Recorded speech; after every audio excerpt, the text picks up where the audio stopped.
Se você está começando a juntar dinheiro pensando em construir um patrimônio e tem menos de 10 mil reais guardados ou investidos, esse vídeo aqui é para você. Eu separei 4 dicas que vão te ajudar muito nesse processo de construção desse patrimônio. Inclusive, essas dicas me ajudaram a chegar nesse valor aqui total que eu tenho hoje investido. Eu me chamo Matheus Machado, não sou nenhum profissional em investimentos ou finanças, eu simplesmente compartilho aqui um pouco do meu conhecimento e das minhas experiências com os investimentos. Então, tudo que eu mostro aqui é o que de fato eu faço com o meu dinheiro. Então, se você gosta desse tipo de conteúdo, já se inscreve porque regularmente eu trago vídeos relacionados a isso. Bom, a primeira dica é não ter medo do dinheiro. Eu percebo que muitas pessoas até conseguem poupar, juntar dinheiro, mas a partir daí elas ficam com medo de gastar, de investir, de arriscar com coisas que talvez teriam potencial de fazer ela ter um retorno financeiro muito maior. E quando eu falo aqui de retorno financeiro, eu não estou falando necessariamente de um ativo financeiro, um fundo imobiliário, uma ação, um título do Tesouro Direto, não. Muitas vezes, para aquela pessoa naquele momento, talvez seria mais interessante colocar aquele dinheiro e investir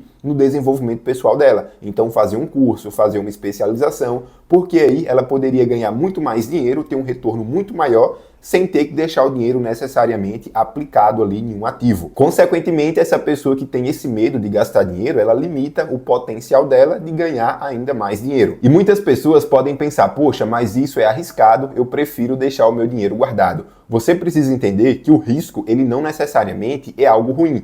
Muitas pessoas tendem a associar o risco como sendo algo negativo, mas o problema do risco é quando você toma atitude sem saber o que está fazendo, sem conhecimento. Já dizia Warren Buffett, um dos maiores investidores do planeta, o risco ele vem de não saber o que está fazendo. E outras vezes nem existe risco, mas simplesmente pelo fato de a pessoa não ter conhecimento, ela deixa o dinheiro ali aplicado em um investimento que tem uma rentabilidade muito baixa, que nem acompanha a inflação, e aí ao longo do tempo ela perde, por exemplo, o poder de compra. Muitas pessoas deixam dinheiro na poupança, que tem uma rentabilidade em torno de 6, 7% ao ano, sendo que se ela fizesse uma pequena movimentação de passar esse dinheiro da poupança para o Tesouro Selic, que é um dos investimentos mais seguros que a gente tem, ela já passaria de uma rentabilidade de 6, 7% para uma rentabilidade em torno de 14,75% ao ano. A segunda dica é não pule etapas. Eu sei que é tentador, às vezes a gente tem o dinheiro guardado e quer escolher uma opção de investimento com melhor retorno financeiro. Mas cuidado,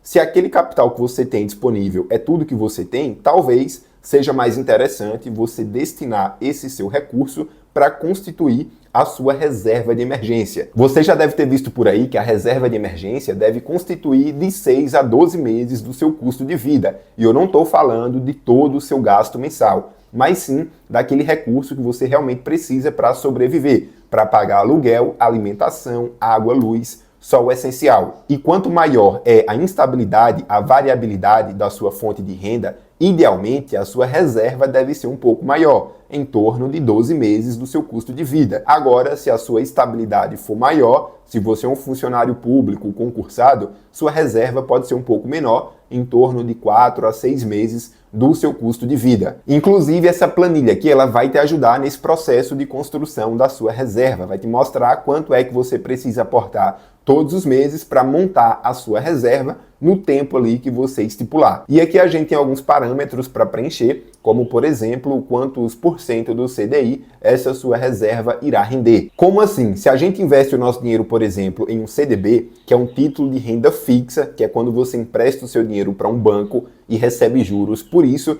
quando a gente vai montar uma reserva com um CDB, a gente tem que escolher um CDB com liquidez diária, liquidez imediata, para que você consiga resgatar esse dinheiro quando você quiser. E nesse caso, geralmente um CDB que vai ter a liquidez diária ou imediata, ele vai render 100% do CDI. Ah, Matheus, eu tenho um CDB que rende 120%, 130% do CDI. Provavelmente esse CDB não tem liquidez imediata. Isso significa que se você precisar daquele dinheiro, você não consegue resgatar naquele momento. E para uma reserva de emergência, isso não serve, porque como o próprio nome já diz, é para uma emergência. E em uma emergência, você precisa daquele dinheiro ali naquele mesmo instante. E detalhe, no Tesouro Selic, embora ele tenha a liquidez diária, você só consegue solicitar o resgate em dias úteis. E em dias úteis, o seu dinheiro só vai cair na sua conta no mesmo dia se você solicitar esse resgate antes das 15 horas. Caso contrário, o seu dinheiro só vai cair na sua conta no próximo dia útil. Bom, mas para nossa felicidade, existem CDBs que têm ali a liquidez imediata, então você consegue solicitar o resgate a qualquer momento, qualquer dia, feriado, fim de semana,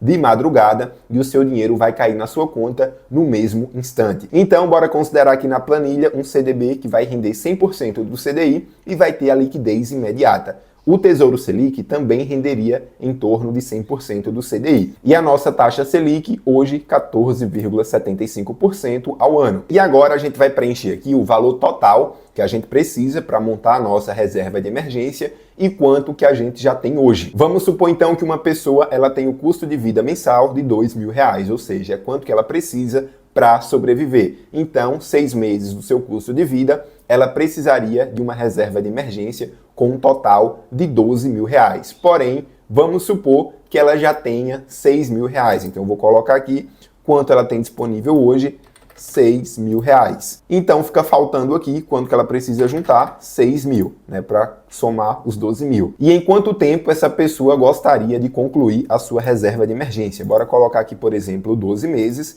e nesse cenário, ela precisaria aportar todos os meses 463. Porém, como ela já tinha aqui de início R$6.000, esses 6.000 vai render ali para ela todo mês em torno de R$70, 68. Subtraindo aqui, né, do aporte mensal, ela precisaria aportar todos os meses em torno de R$400. E outro ponto que muitas pessoas têm dúvida é o seguinte: eu preciso primeiro montar minha reserva de emergência para posteriormente cogitar a possibilidade de investir em outros ativos, fundos imobiliários, ações? E a resposta é não. Porém, se você realmente é uma pessoa que quer começar a investir o quanto antes, eu te dou um conselho que é o seguinte: coloque como meta constituir minimamente 50% da sua reserva, para só então você começar a distribuir os seus aportes entre reserva e investimentos. A dica 3 é: comece com aquilo que você entende. Se eventualmente o recurso que você tem é uma quantia que está além da sua reserva de emergência,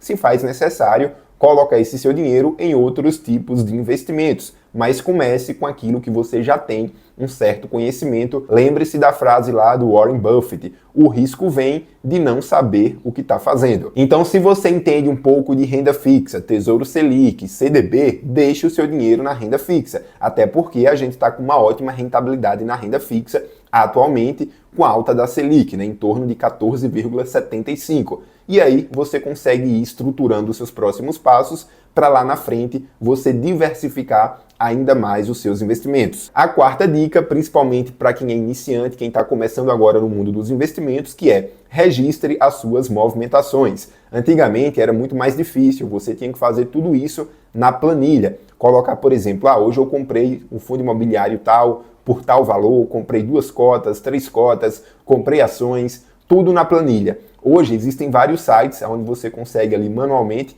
colocar qual foi o fundo que você comprou e tudo mais, e ele faz o registro de forma automática. No site aqui do Investidor 10, por exemplo, você consegue registrar a sua carteira de investimentos e ter o controle ali, né, do que está acontecendo com cada um dos seus ativos ao longo do tempo. E você ter esse controle, primeiro, facilita na hora da declaração do imposto de renda, porque se você ficar investindo, comprando ação, fundo, investindo aqui e ali de forma aleatória, na hora de fazer esse processo é muita dor de cabeça. O processo de monitoramento também fica muito mais fácil, o processo decisório, saber aonde é que você vai aportar e aonde você não vai aportar naquele mês. E é bem simples, aqui no Investidor 10 você consegue registrar tudo de forma manual. Se você comprou, por exemplo, o MXRF11, você vem aqui, escolhe o tipo do ativo, coloca o código, a quantidade de cotas, o preço, e tudo isso aqui é registrado na plataforma e você consegue ter uma visão macro de toda a sua carteira de investimentos. Então não negligencie esse acompanhamento, porque vai ajudar muito na sua jornada